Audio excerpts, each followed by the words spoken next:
दोस्तों, इस वीडियो में हम लोग बात करने वाले हैं कि आप इंडिया से रेडीमेड गारमेंट्स कैसे एक्सपोर्ट कर सकते हैं, कौन कौन सी कंट्री में ऑलरेडी एक्सपोर्ट हो रहा है, इंडिया गारमेंट एक्सपोर्ट कहाँ पे करती है, गारमेंट एक्सपोर्ट करने के क्या प्रॉस्पेक्ट्स हैं, क्या पोटेंशियल है, क्या स्कोप है इंडिया से। आपको अगर गारमेंट एक्सपोर्ट करना है तो आप कैसे स्टार्ट कर सकते हैं, इंडिया में आप कहाँ से गारमेंट सोर्स कर सकते हैं, कहाँ से आप ले सकते हैं, खरीद सकते हैं एक्सपोर्ट करने के लिए, क्या क्या ज़रूरी डॉक्यूमेंट्स लगेंगे आपको एक्सपोर्ट करने के लिए, और कौन कौन से प्रोडक्ट गारमेंट में आप एक्सपोर्ट कर सकते हैं। ये सब चीज़ें इस वीडियो में हम डिस्कस करने वाले हैं। तो अगर आपको इंटरेस्ट है तो आप इस वीडियो को शुरू से आखिर तक देख सकते हैं, और देखने से पहले अगर हो सके तो चैनल को सब्सक्राइब कर दीजिए, और हो सके तो इस वीडियो को लाइक भी कर दीजिए। चलिए स्टार्ट करते हैं। सबसे पहले दोस्तों देखिए, आप अगर आप रेडीमेड गारमेंट का एक्सपोर्ट का बिजनेस शुरू करना चाहते हैं तो ये बहुत अच्छा बिजनेस है, इसमें आप स्टार्ट कर सकते हैं। इसको आप गारमेंट का जो बिजनेस है, गारमेंट की जो इंडस्ट्री है, वो ग्लोबली देखा जाए अगर तो 983 बिलियन यूएस डॉलर की इंडस्ट्री है वर्ल्ड वाइड गारमेंट की इंडस्ट्री। ये एक बहुत बड़ी इंडस्ट्री है।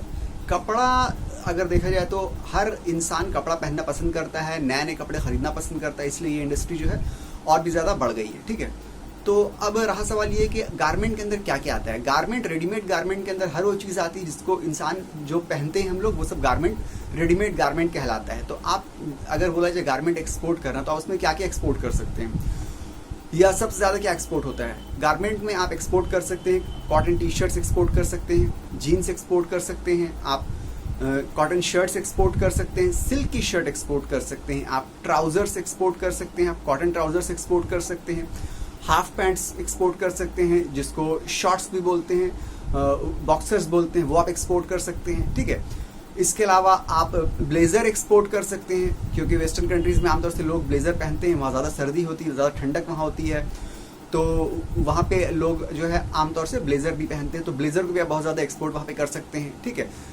नाइट सूट आप एक्सपोर्ट कर सकते हैं, क्योंकि वहाँ पे जो लोग हैं आमतौर से रात को सोने के टाइम नाइट सूट पहनते हैं। ठीक है, हम लोग की तरह आमतौर से जो हाफ पैंट पहन के या टी शर्ट पहन के सो जाते हैं, वहाँ पे पर्टिकुलर नाइट सूट होता है, वो पहन के लोग सोते हैं। नाइट सूट आप एक्सपोर्ट कर सकते हैं। ठीक है, और बहुत सारी चीज़ें आप एक्सपोर्ट कर सकते हैं, जैसे कि अगर विमेन की बात की जाए तो विमेन की साड़ी आप एक्सपोर्ट कर सकते हैं। इसके अलावा कुर्ती आप एक्सपोर्ट कर सकते हैं, लेगिंग एक्सपोर्ट कर सकते हैं।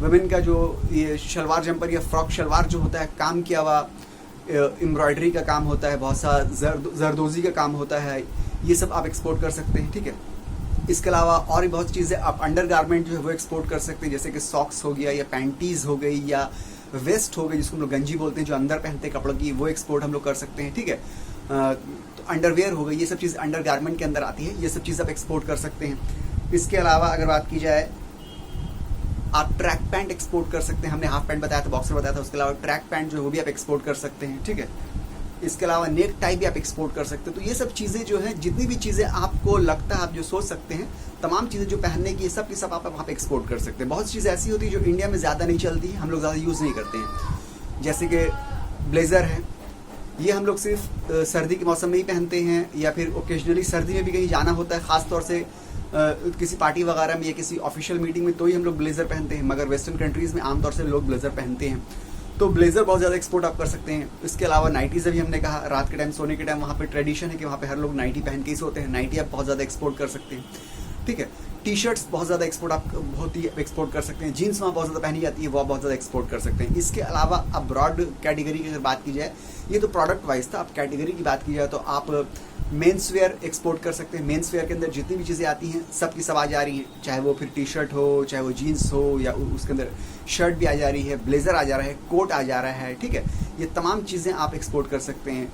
अब विमेन वेयर की बात की जाए तो विमेन वेयर के अंदर भी सब चीज़ आ जाती है, मतलब कि विमेन की टी शर्ट भी होती है, वो भी आप एक्सपोर्ट कर सकते हैं। विमेन के ब्लेजर्स, कोट्स भी होते हैं जो विमेन के शेप के बने हुए होते हैं, वो एक्सपोर्ट कर सकते हैं। बाहर में जो फॉरेन कंट्रीज़ में, खासतौर से वेस्टर्न कंट्रीज़ में जो औरतें जो होती हैं, जो लेडीज़ होती हैं, वो जो ऑफिशियल ऑफिस वगैरह में कॉर्पोरेट काम करती हैं, जॉब करती हैं, वो ब्लेज़र आमतौर से पहनती है या कोट पहनती है, तो आप विमेन के ब्लेज़र या विमेन के कोट वो भी आप एक्सपोर्ट कर सकते हैं। ठीक है, इसके अलावा और भी बहुत सारी चीज़ें हैं, जैसे कि अब अगर ये बात की जाए कि विमेंस की बात की जाए, तो आप एथनिक जो हम लोग के जो इंडियन कल्चर के जो गारमेंट है वो भी आप एक्सपोर्ट कर सकते हैं, जैसे कि साड़ी जिसको बोलते हैं, आप साड़ी एक्सपोर्ट कर सकते हैं। इसके अलावा आप फ्रॉक शलवार या शलवार जंपर जिसको बोलते हैं, चिकन का काम किया हुआ हो या एम्ब्रॉयडरी का काम किया हुआ हो या जरदोजी का काम किया हुआ हो या कोई और काम हो जो इंडियन, जो खासतौर से जो इंडियन वर्क है, जो इंडियन नीडल का काम होता है वो किया हुआ, उसको भी आप एक्सपोर्ट कर सकते हैं। ठीक है।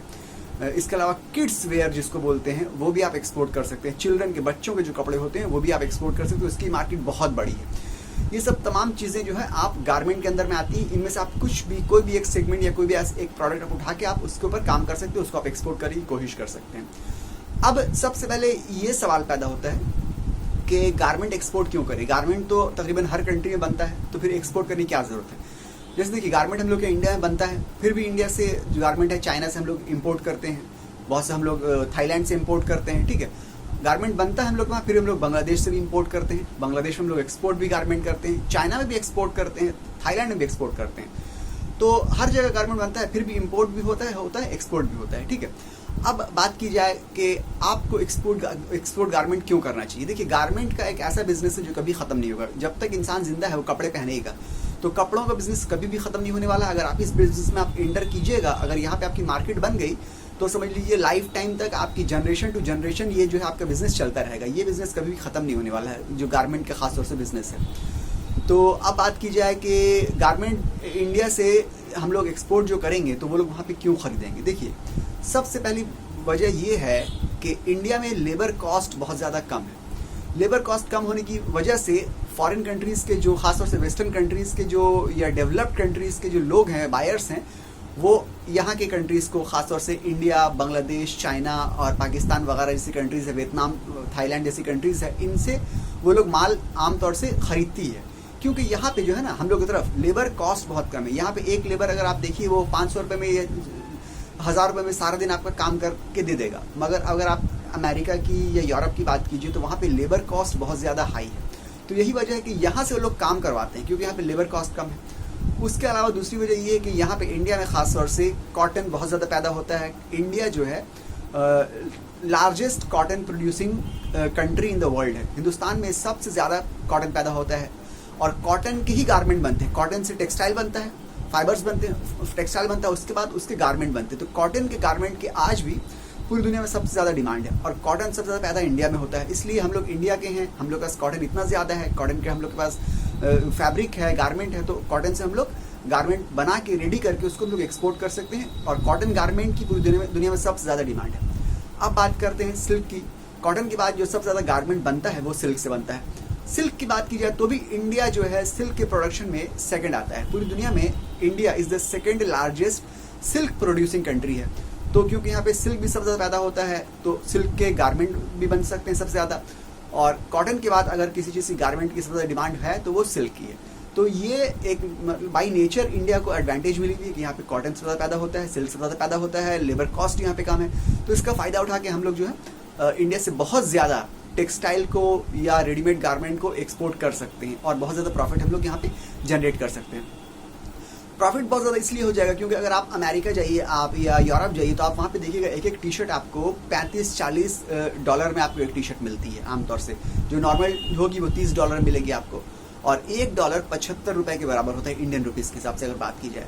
75 रुपये में एक आमतौर से $1 का जो करेंसी का रेट है वो 75 रुपये है। ठीक है, तो आप अंदाज़ा लगाइए अगर इंडिया से कन्वर्ट किया जाए, मान लीजिए अगर $30 का भी एक टी शर्ट वहाँ पे मिलता है तो कितना हो जाता है। 75 को अगर 30 से आप मल्टीप्लाई कीजिएगा तो आप यहाँ पे देख लीजिएगा तकरीबन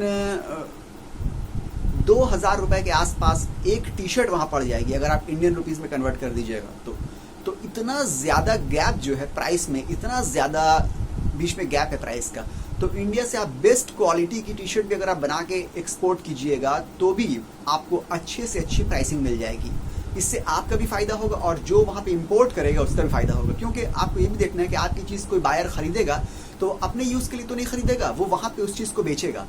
तो आप अगर उसको इस रेट में दीजिएगा कि उसका वहाँ पे बेचने पे उसको फ़ायदा हो तो फिर वो वहाँ आपसे ख़रीदेगा और आपको भी अपना ही मार्जिन रख लेना है।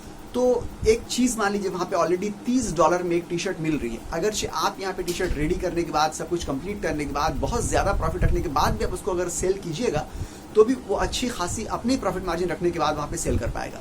और अमेरिका में या यूरोप में इतने सस्ते में प्रोडक्शन नहीं हो पाता है। इसकी वजह ये है कि वहाँ पे कॉटन सिल्क वगैरह बहुत ज़्यादा पैदा नहीं होता है जितना इंडिया और चाइना में पैदा होता है, और वहाँ पे लेबर कॉस्ट भी बहुत ज़्यादा है। ठीक है, तो यही वजह है कि हम लोग को एडवांटेज लेना चाहिए और ये जो गारमेंट है, गारमेंट इंडस्ट्री में इंडिया को आना चाहिए और वर्ल्ड वाइड सेल करना चाहिए। ठीक है, अभी तक इंडिया के एक्सपोर्ट बहुत ज़्यादा गारमेंट इंडस्ट्री में नहीं है। एक्सपोर्ट की बात की जाए तो इंडिया 5 नंबर पे आता है एक्सपोर्टिंग में। जो टॉप एक्सपोर्टर्स हैं गारमेंट के वर्ल्ड वाइड में, इंडिया का नंबर उसमें नंबर 5 आता है, जो कि अगर देखा जाए तो काफ़ी पीछे है क्योंकि हम लोग के पास इतनी अच्छी अपॉर्चुनिटी है। उसके बाद भी हम लोग नंबर 5 पे, हम लोग नंबर 1 या नंबर 2 पे होना चाहिए था। ठीक है, अगर बात की जाए टॉप एक्सपोर्टर की तो चाइना, आप लोग को पता ही है कि China obviously is the top exporter of readymade garment. अकेला 30%, जितनी भी बड़ी मार्केट में एक्सपोर्ट होता है गारमेंट, उसका अकेला 30% चाइना एक्सपोर्ट कर देता है। चाइना के बाद यूरोपियन यूनियन जो है वो भी एक्सपोर्ट करता है, उसके बाद बांग्लादेश एक्सपोर्ट करता है, उसके बाद वियतनाम, और उसके बाद इंडिया का नाम आता है। बांग्लादेश भी गारमेंट एक्सपोर्ट बहुत ज़्यादा करता है। बांग्लादेश के पास भी कॉटन अच्छा प्रोड्यूस होता है, सिल्क अच्छा प्रोड्यूस होता है, और लेबर कॉस्ट वहाँ पे भी बहुत ज़्यादा कम है। मगर बांग्लादेश के जो आमतौर से जो गारमेंट्स होते हैं वो हाई एंड नहीं होते हैं, उनकी क्वालिटी बहुत बेहतरीन नहीं होती है जितनी कि इंडिया की होती है। चाइना के भी गारमेंट बहुत ज़्यादा बेहतरीन हाई एंड क्वालिटी के कम होते हैं, मगर इंडिया की गारमेंट की क्वालिटी बहुत ज़बरदस्त होती है। इसीलिए हम लोग को इसका और फ़ायदा उठाना चाहिए, और अच्छी क्वालिटी क्योंकि हम लोग के यहाँ प्रोड्यूस होती है तो हम लोग को और एक्सपोर्ट में आगे बढ़ना चाहिए। ठीक है, और अगर बात की जाए, देखिए इंडिया भी गारमेंट इंपोर्ट करता है, ऐसा नहीं कि इंडिया इंपोर्ट नहीं करता है, मगर इंडिया एक्सपोर्ट भी करता है। ठीक है, इंडिया में खासियत क्या है, क्वालिटी हम लोग बेहतरीन बेस्ट क्वालिटी हम लोग देते हैं। चाइना से, बांग्लादेश से, वियतनाम से, थाईलैंड से, ये सबसे हम लोग की क्वालिटी बहुत बेस्ट रहती है। उसके अलावा कॉटन सबसे ज़्यादा यहाँ पैदा होता है, उसका सिल्क बहुत पैदा होता है, लेबर कॉस्ट कम है। ये सब वजह से हम लोग को बिल्कुल गारमेंट इंडस्ट्री में हम लोग को एक तरह से अगर देखा जाए नेचुरल हम लोग को बूस्ट मिला हुआ है। अब हम लोग को चाहिए कि इसको हम लोग ग्लोबली लेके जाए। ठीक है, आमतौर से हम लोग एक्सपोर्ट बहुत पीछे हैं। अब अगर बात की जाए कि आप अगर एक्सपोर्ट करना चाहते हैं तो आपको एक प्रोडक्ट चुन लेना है, एक सेगमेंट चुन लेना है, एक सेक्टर चुन लेना है कि आप किसके ऊपर काम कीजिएगा। लेडीज़ के ऊपर काम कीजिएगा, जेंट्स के ऊपर या किड्स के ऊपर काम कीजिएगा, या सिर्फ टी शर्ट आप एक्सपोर्ट कीजिएगा, या हो सकता है सिर्फ आप ब्लेजर एक्सपोर्ट कीजिए, या सिर्फ जीन्स के प्रोडक्ट्स एक्सपोर्ट कीजिए आप, या हो सकता है सिर्फ एथनिक प्रोडक्ट भी आप एक्सपोर्ट कर सकते हैं। एथनिक प्रोडक्ट उसको बोलते हैं जो ट्रेडिशनल होते हैं। मान लीजिए कि इंडिया के एथनिक प्रोडक्ट्स क्या हो सकते हैं, जो गुजरात के लोग पहनते हैं आमतौर से, जो बंगाल के लोग पहनते हैं आमतौर से, जो राजस्थान के लोग पहनते हैं आमतौर से। ठीक है, जो अलग अलग स्टेट के जो लोग पहनते हैं, जो उनका कल्चर रिफ्लेक्ट करता है या उनका रिलीजन रिफ्लेक्ट करता है। ठीक है, जो उनका पहनावा होता है, बोलते नहीं बंगाली क्या पहनता है, धोती पहनता है, कुर्ता पहनता है, राजस्थानी क्या पहनता है, पगड़ी लगाता है। ठीक है, इस तरह के हर स्टेट में इंडिया के अलग अलग लोग अलग अलग तरह का पहनावा पहनते हैं, उसको बोलते हैं एथनिक वेयर या ट्रेडिशनल वेयर। तो इंडिया क्योंकि इंडिया बहुत फेमस कंट्री है, दुनिया भर में इंडिया की चीज़ों को लोग पसंद करते हैं, इंडिया का बहुत ज़्यादा नाम ऑलरेडी है पूरी दुनिया भर में।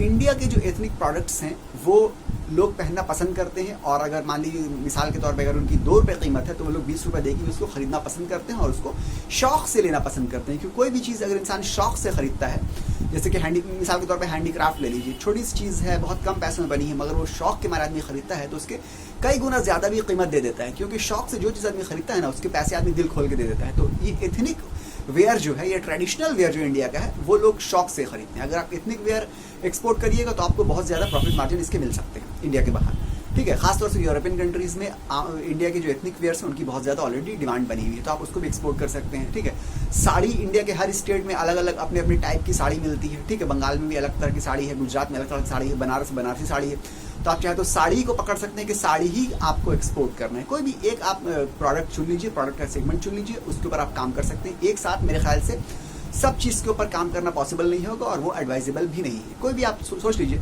बहुत से लोग टी शर्ट एक्सपोर्ट कर रहे हैं। ठीक है, तो आप अपने हिसाब से जो आपको लगता है कन्वीनियंट उस प्रोडक्ट को चुन लीजिए और उसको एक्सपोर्ट कीजिए। अब बात आती है कि आपने अगर प्रोडक्ट चुन लिया तो आप उसको एक्सपोर्ट कहाँ कीजिए। तो देखिए टॉप इंपोर्टिंग कंट्रीज इंडिया से जो माल इंपोर्ट करते हैं उसके अंदर आता है सबसे ज़्यादा यूएसए, इंडिया से बहुत माल इंपोर्ट करता है, बांग्लादेश इंपोर्ट करता है, यूएई इंपोर्ट करता है, यूके इंपोर्ट करता है, चाइना और ऑस्ट्रेलिया इंपोर्ट करता है, जर्मनी इंपोर्ट करता है, फ्रांस इंपोर्ट करता है, इटली इंपोर्ट करता है। ये सब कंट्रीज जो है इंडिया से बहुत ज़्यादा ऑलरेडी माल इंपोर्ट कर रहे हैं। तो आपको एक्सपोर्ट करना है तो आप इन कंट्रीज़ को पिच कर सकते हैं, यहाँ पे आपको बायर इजीली मिल सकते हैं, क्योंकि ये ऑलरेडी इंडिया से इंपोर्ट कर रहे हैं, ये ऑलरेडी इंडिया के टॉप बायर्स में से आते हैं। ठीक है, अब बात की जाए कि इंडिया से आप प्रोडक्ट कहाँ से सोर्स कर सकते हैं। इंडिया से आपको प्रोडक्ट सोर्स करने के लिए आपके डिपेंड करता है कि आप किस कैटेगरी पे काम करते हैं। अगर आप टी शर्ट पे काम करते हैं तो आपको पता होगा कि टी शर्ट के लिए तमिलनाडु का तिरुपुर है, बहुत फेमस है। ठीक है, फिर पंजाब है, बहुत फेमस है, लुधियाना है, बहुत फेमस है टी शर्ट के लिए। अगर आप बात करते हैं जीन्स की तो अहमदाबाद है, सूरत है, ये जीन्स से बहुत फेमस है। अगर आप साड़ी की बात करते हैं तो हर स्टेट में अपनी अपनी अलग अलग साड़ी होती है, ठीक है। बनारस में बनारसी साड़ी बहुत फेमस है। इसके अलावा और भी बहुत से स्टेट्स में अलग अलग साड़ी है। अगर बात की जाए कि तमिलनाडु में तमिलनाडु में कांजीवरम साड़ी वो है, स्पेशल है। महाराष्ट्र की पैठान साड़ी वो स्पेशल है। बनारस की बनारसी साड़ी वो स्पेशल है। बंगाल की अगर देखा जाए तो आप कांत की साड़ी वो स्पेशल है। साड़ी हर स्टेट में आपको अपनी अपनी स्पेशल टाइप की मिल जाएगी। आप किसी भी स्टेट से उस स्टेट की साड़ी को एक्सपोर्ट कर सकते हैं, या चाहे तो दूसरे स्टेट की भी साड़ी आप एक्सपोर्ट कर सकते हैं, ठीक है। तो जो प्रोडक्ट आप एक्सपोर्ट कर रहे हैं उसके रिलेटेड आपको देखना पड़ेगा कि इंडिया में कौन सा स्टेट में माल अच्छा मिलता है और आप कहाँ से माल ले सकते हैं। आपको एक्सपोर्ट करने के टाइम ये ख्याल रखना है कि आपका प्रोडक्ट जो है हाई क्वालिटी का होना चाहिए और उसकी जो फिनिशिंग है बहुत ज़बरदस्त होना चाहिए, ठीक है, और मटेरियल उसका बहुत अच्छा होना चाहिए। ये दो चीज़ों को ख्याल रखना है। अब देखिए, अब अगर बात की जाए कि आप अगर एक्सपोर्ट कीजिएगा गारमेंट को तो उसमें डॉक्यूमेंट क्या क्या लग सकते हैं। तो डॉक्यूमेंट आपको आमतौर से जो एक्सपोर्ट के डॉक्यूमेंट्स होते हैं, जैसे कि जीएसटी नंबर होता है, इंपोर्ट एक्सपोर्ट कोड होता है, ठीक है, अपैरल एक्सपोर्ट प्रमोशन काउंसिल का सर्टिफिकेट होता है, वो भी ज़रूरी है, ठीक है, RCMC जिसको बोलते हैं, ठीक है, रजिस्ट्रेशन का मेंबरशिप सर्टिफिकेट जो है अपैरल एक्सपोर्ट प्रमोशन काउंसिल से, वो आपको लेना पड़ेगा, ये भी ज़रूरी है। इसके अलावा ये बेसिक सर्टिफिकेशन है। इसके अलावा बायर ने अगर आपसे मांगा क्वालिटी सर्टिफिकेट तो वो आपको देना है। अगर बायर ने मांगा आपको सर्टिफिकेट ऑफ ओरिजिन तो वो आपको देना है। बायर ने अगर कोई और सर्टिफिकेट मांगा तो वो आपको देना है। अगर नहीं मांगा तो यही एसेंशियल सर्टिफिकेट्स हैं जो आपको गारमेंट एक्सपोर्ट में लगते हैं। गारमेंट एक्सपोर्ट में कभी कभी आमतौर से ये भी होता है कि जो टेक्सटाइल है वो हार्मफुल भी हो सकता है, हैजर्डस हो सकता है, वो इचिंग हो सकता है कि मान लीजिए टी शर्ट आपने यहाँ से बना के भेज दी, वहाँ लोग जो पहन रहे हैं तो उनको इच कर रहे हैं, तो इसके लिए ज़रूरी है कि आप लैब टेस्ट करवा लीजिए।